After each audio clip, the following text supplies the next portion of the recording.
esto significa un derrumbe de lo que es los valores que han preservado una civilización cualquiera.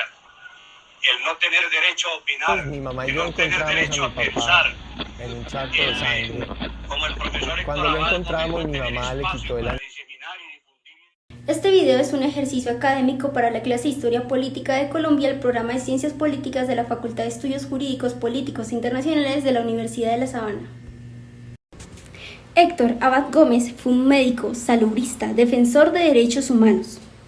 También fue vigilado por el DAS, señalado de extrema izquierda y asesinado por paramilitares en 1987. La pregunta no es solo quién lo mató, sino por qué un médico dedicado a la salud pública se convirtió en una amenaza para las estructuras de poder en Colombia. Eso es lo que vamos a analizar hoy, no exhaustivamente desde la tragedia, sino también en un análisis de la ciencia de la política.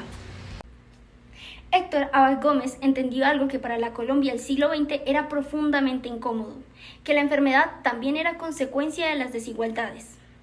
Tras especializarse en salud pública en la Universidad Minnesota, comprendió que la salud no depende solo de hospitales, sino de las condiciones estructurales como el agua potable, la nutrición y la vivienda. De regreso al país, impulsó la vacunación masiva y fundó el ICBF en 1968, pero su enfoque tenía una implicación politológica directa. Al evidenciar que el Estado no garantizaba estas condiciones mínimas, Abad Gómez estaba cuestionando la base misma de su legitimidad institucional. Para entender su asesinato, primero hay que entender la Colombia de los años 80. Formalmente, el país era una democracia, pero en la práctica, el Estado central convivía con estructuras paramilitares emergentes que operaban como instituciones informales de control social. Surgían los carteles de narcotráfico y grupos como Muerte de Secuestradores. Más, en este contexto, entender los derechos humanos no era una labor humanitaria neutral, sino que era un acto político que cuestionaba el orden establecido. Abad Gómez no era un guerrillero, era un académico, pero denunciaba públicamente las violaciones a los derechos humanos cometidos por agentes del Estado y por paramilitares.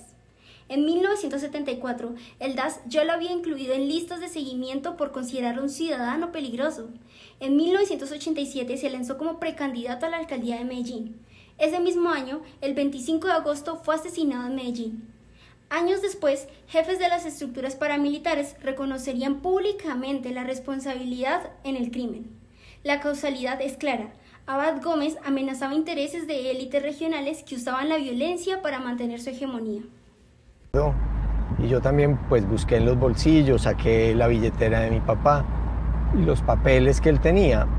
Y los papeles que él tenía en el bolsillo del saco pues eran la lista de los amenazados de muerte por los paramilitares, donde estaba su nombre.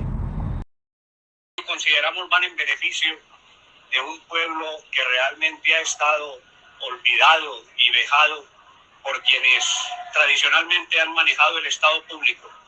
Desde la ciencia de la política, el caso de Abad Gómez nos habla de tres conceptos claves. Primero, legitimidad. Un Estado que no garantiza salud ni seguridad a su población pierde legitimidad ante los ojos de los ciudadanos. Segundo, actores subestatales. Grupos como los paramilitares operan al margen del Estado pero con su tolerancia, ejerciendo violencia para disciplinar a quienes desafían el orden. Y tercero, hegemonía. Las élites locales no toleraron que un médico popular cuestionara su dominio sobre el territorio y las instituciones. Abad Gómez no fue el primero en entender la política como medicina a gran escala. El médico alemán Rudolf Virchow en el siglo XIX afirmaba que la medicina es una ciencia social y la política no es más que medicina a gran escala. Virchow también enfrentó persecución política por defender a los pobres.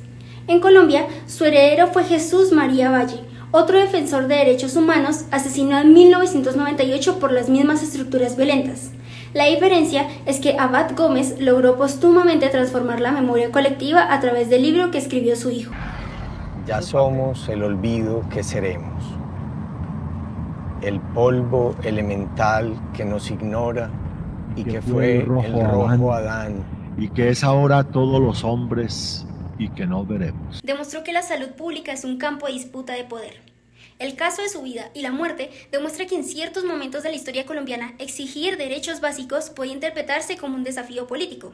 Su asesinato revela no solo la violación de una época, sino también las tensiones sistemáticas entre ciudadanía, poder y legitimidad estatal.